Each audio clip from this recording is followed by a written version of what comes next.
just as a quick recap, we're presenting the impact fee analysis and impact fee facilities plan, addressing the requirements relative to completing those documents. We are still at the draft stage and presenting of preliminary findings.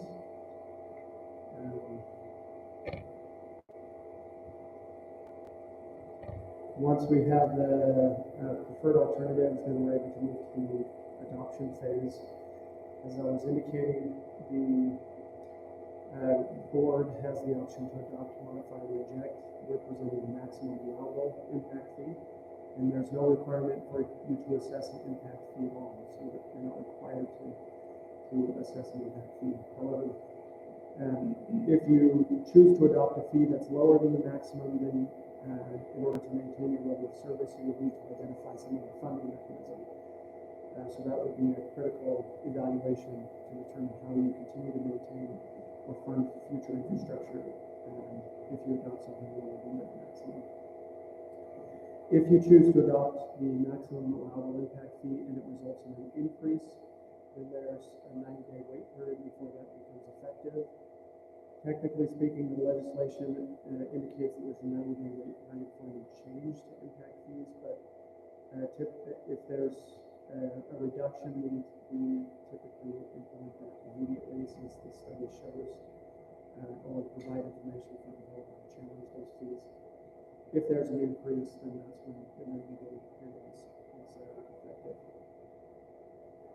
For all impact fee facilities plan and impact fee studies, 6 steps.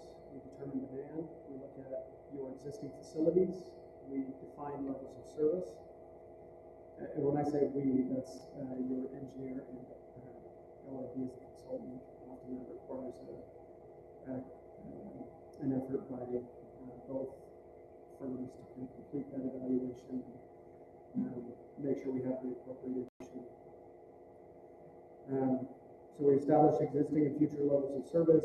Then we identify any excess capacity or existing capacity within the system, or where existing capacity isn't sufficient, we identify future facilities that are necessary to serve growth. We also need to look at the revenue resources to finance both past and future improvements. All of that feeds into the proportionate share analysis, which is the basis for the impact fee calculation. Look at specifics. Your service area is the Stansbury Park core service area, as well as the other areas that you serve within your boundaries. When we look at demand, we're looking at equivalent residential connections and equivalent residential units. That's really an expression of demand based on equalize that demand variable across residential and non-residential development. And then with regards to level of service, we're looking at utilization of the system in gallons of water utilization or production of waste effluent within the system. As we look at existing facilities, we've evaluated the existing water source, storage, and distribution components for sewer. Again, it's at this stage just the collection component of the system. The treatment component is still in process. Based on the engineering review, there was an identification of 11.8 million of growth-related water infrastructure for source, storage, and distribution, and 1.4 million of collection-related investment necessary within the impact fee facility planning horizon. So those are the costs that we'll be bringing as it relates into the analysis as it relates to future capital costs. Here is the illustration of that proportionate share calculation when we look at all of those variables coming into the equation. This is the water impact fee calculation. There are 2 components to this chart. You can see the existing facility. That's the identification and evaluation of any system capacity. And then we layer onto that the future facility component, which is that additional cost where excess capacity is insufficient and we need additional facilities, we layer that cost. And then it's an averaging of those cost variables across the development that we're planning on. So If you have a lot of excess capacity, then your impact fee is weighted towards that variable. If you don't have a lot of excess capacity, then it will be weighted towards the future facilities. Here you can see the weighting is on future facilities because our buy-in cost per ERC with these variables is lower. The primary cost is in the future facility cost, producing an impact fee of slightly over $6,000 per ERC or equivalent residential connection. On the sewer side, again, this is the collection, where we have collection buy-in and collection future facilities. In addition, we do layer on any professional expense associated with the calculation of water and the wastewater impact fee. Here we're producing a fee per equivalent residential connection or equivalent residential unit at slightly over $1,000, so $1,193 per equivalent residential connection.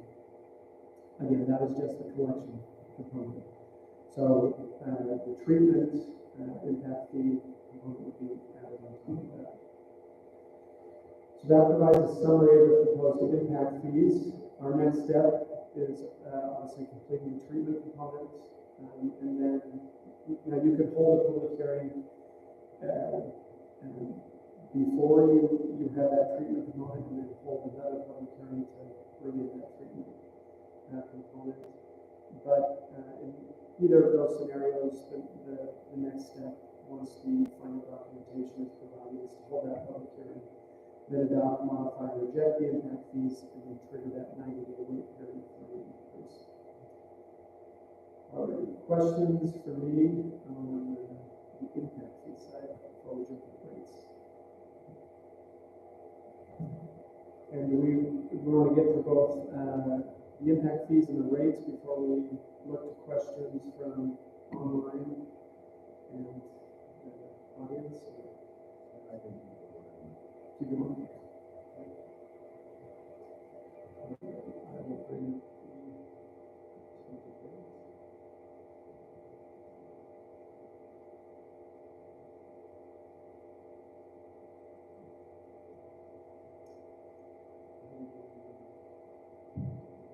some people are saying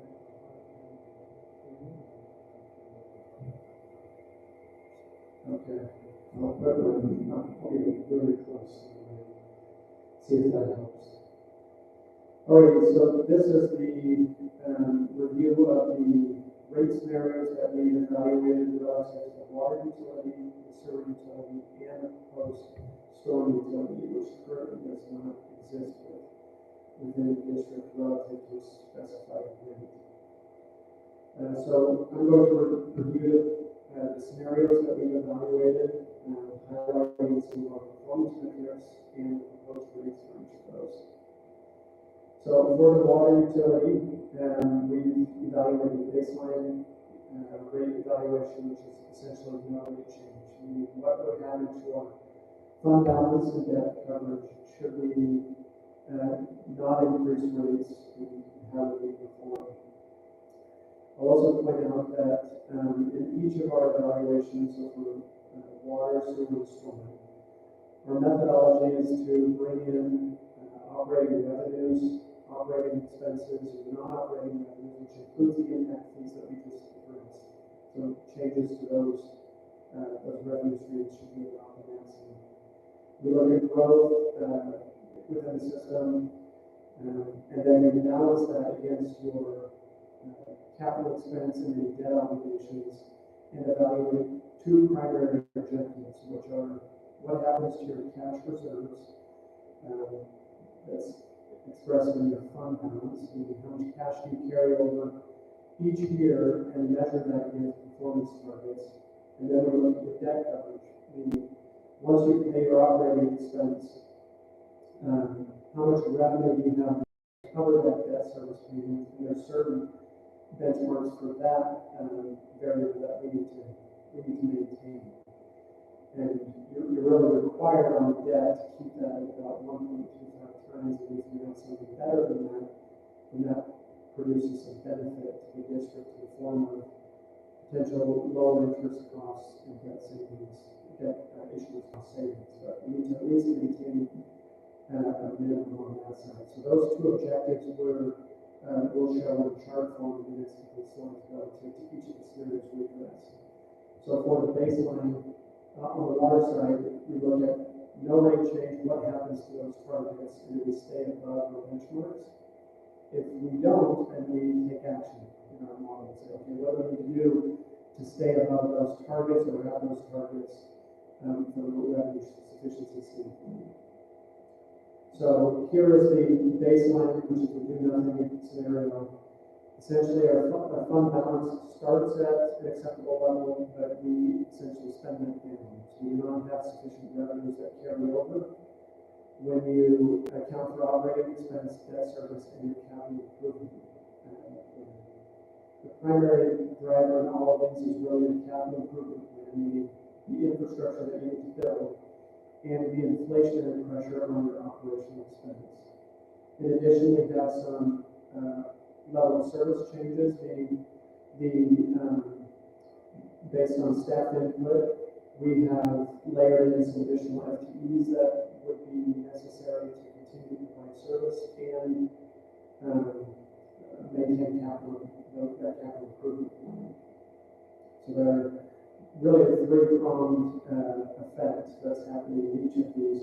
Again, in summary, inflation, additional FTEs, and capital improvement needs, which is causing this scenario one, the results in scenario one. So, as I mentioned, when we're not successful in scenario one, we keep the rates as they are. We look to take action and see what needs to happen. And in this case, we're looking at pretty hefty rate increases in the first 2 years.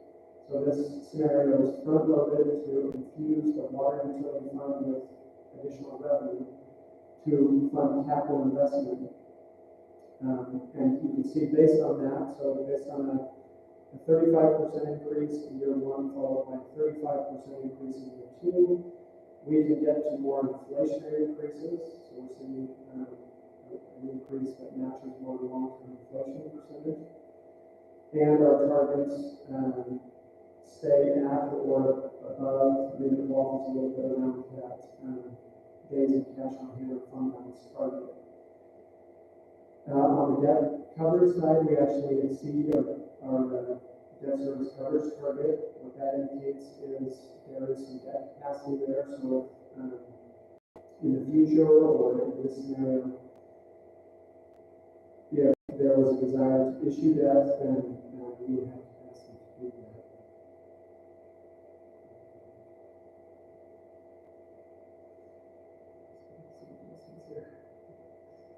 Alright, so that's the sewer side. Okay. On the sewer side, we approach the same way. We looked at a baseline, do nothing approach, and then looking at revenue increases to maintain those same targets within the sewer enterprise fund. Yes. And on this side, the sewer rates are only addressing the collection system improvements that we identified in the CIPs. There are no treatment costs yet baked into this rate.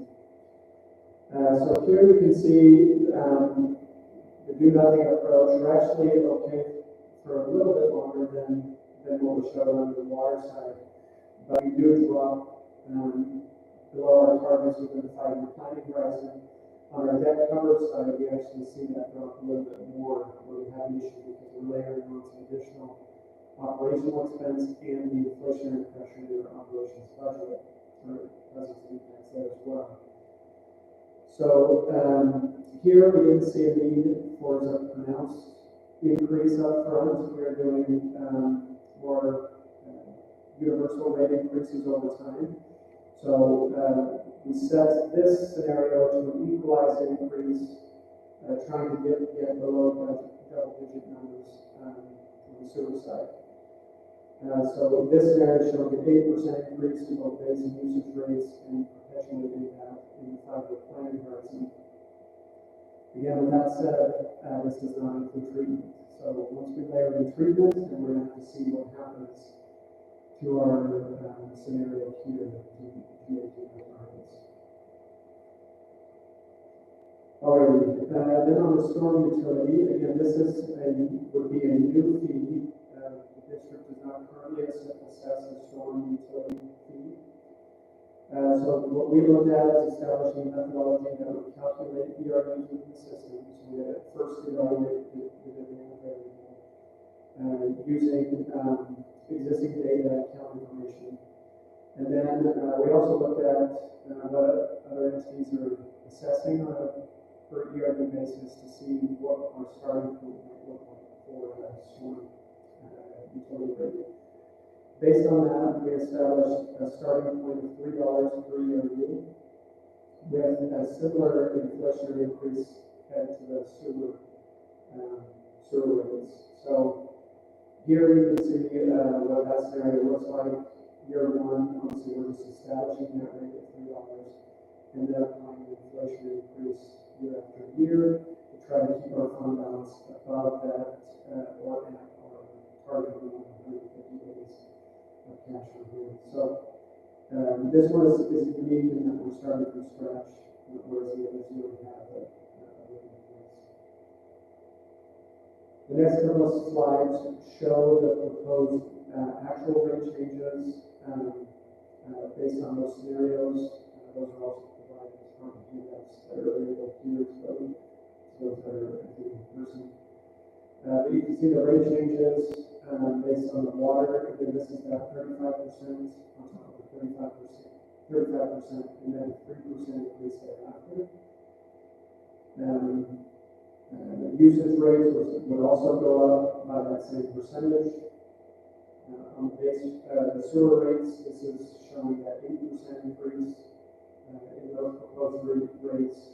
Again, no treatment considered in that rate schedule. Usage rates on sewer would also go up by 8%. And then on the storm side, the starting point of $3 and then growing at 8% for those rates as well. So that provides a summary of the proposed scenarios that we've been evaluating relative to each of those enterprise funds. And again, the primary objectives of our analysis were ensure that we could maintain their operating expense and cover that operating expense, make sure we can cover our debt service and meet the appropriate coverage ratios, fund our capital improvement plan, and then have sufficient revenue carryover to meet our benchmarks on revenue sufficiency or fund balance. Primary reasons for increases, I addressed this previously, but to summarize this, it's the inflationary pressure in our operations, the level of service changes, new FTEs that we're adding, new equipment needs, and then the capital improvement that is going to come out. Mayor, would you explain what FTE? Sorry, yes. That is full-time equivalency. It represents one full-time employee. So we've layered in the full-time employee estimates that are provided by district staff relative to that level of service issue. Right, so next steps on the rates. Again, we have the same issue that we need to address with treatment on the IT side. So we need to potentially layer that into the sewer rates. These are obviously draft numbers, and there's many ways to address revenue sufficiency. So we've identified preferred scenarios, but if there are alternative scenarios that you as a legislative body want to see, then we can look to that. Once we finalize the capital improvement plan and the preferred scenarios, then it moves into that adoption phase of holding public hearing and adopting proposed rate changes. You'll note that the model in this presentation is focused on a 5-year planning horizon. Our model goes beyond that, but typically when we look at rate changes, we focus on a 5-year window because there's a lot of assumptions that are made, and the further down that planning horizon you go, the more need for those assumptions to be reviewed. So we would recommend the district continue to look at this and adjust the analysis as needed as additional data comes forward. Are there questions on the rate side?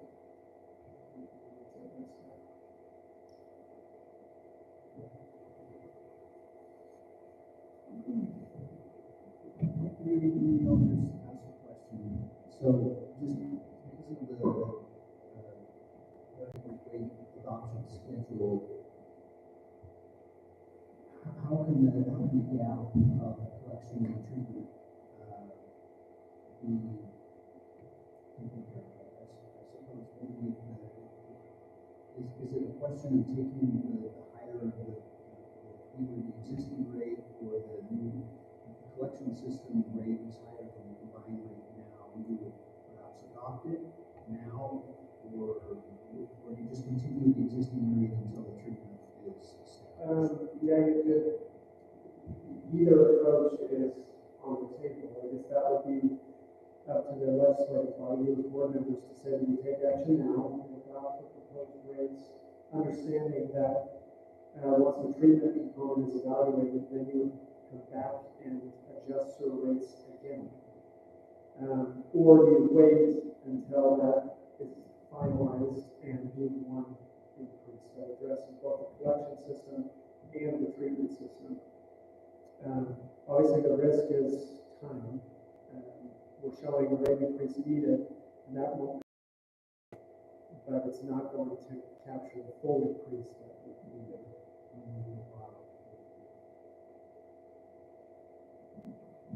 You won't have a full picture until the treatment costs are estimated, which is a multi-month process. So you're looking at multiple months, maybe 2, 3, 6 months before you'll have enough data and information to make that recommendation to the financial advisor. So you're going to have a gap for several months. Is what I mean. And my thought is, I guess, if you're on from a 3-month window, that may be a different story than a 6-month window. Right? If you've got 6 months, you may want to take action now, and then revisit this, at least the sewer component. So you'd only be addressing that sewer component in within about 6 months.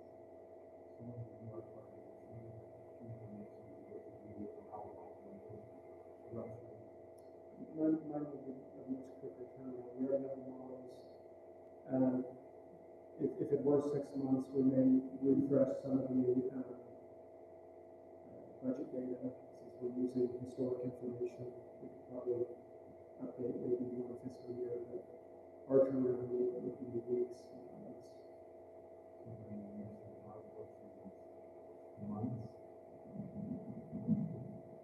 Yeah, so there's 2 things that come together at the same time. The data needed for the impact fee, the treatment impact fee, is roughly the same data and information calculations that is going to be used for the rates. They both involve the treatment plant upgrades. We talked about a little bit of those, which include upsizing of your existing facility, unit processes, biological and hydraulic and disinfection, but you have to add to that now the tertiary treatment of ammonia and phosphorus removals, which is a new unit process that has to be largely taken care of in the user rates. That is not driven by necessarily all by new growth. So the will, in fact, increase rates or have an impact on the rates. That's why it's so critical. And make sure that in this meeting we're emphasizing that the rates will be affected by the treatment.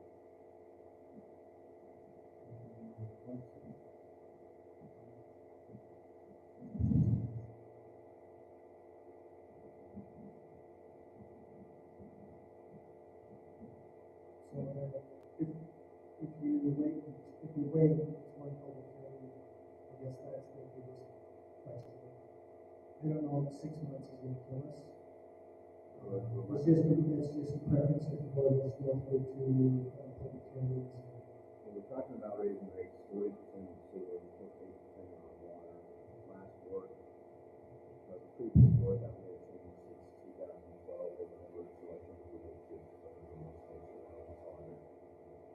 Okay, so we wait, my first opinion, get ordinary, where we be, check the rents in later, makes more sense, but I'm sure we have to come up with a better. That's just the way it is.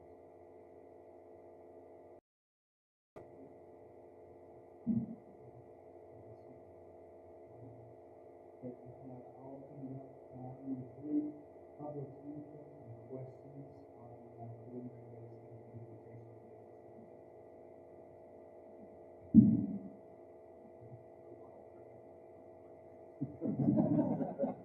I don't know if anybody wants. Anything else say on it? No, okay. No, questions or anything. Item 4 on our agenda, approve meeting minutes of August 20th.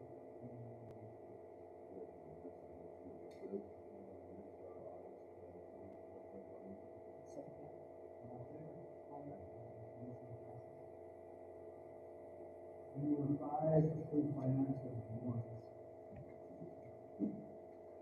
What is the blue highlighted in green? Yes.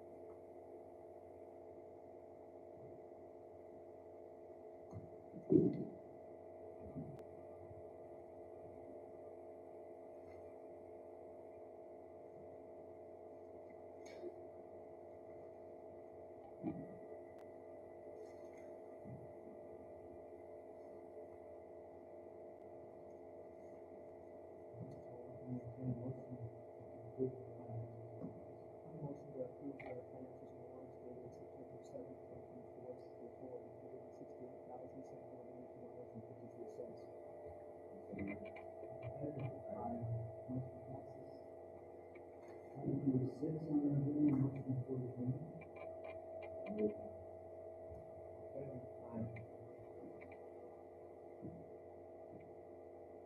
Moved.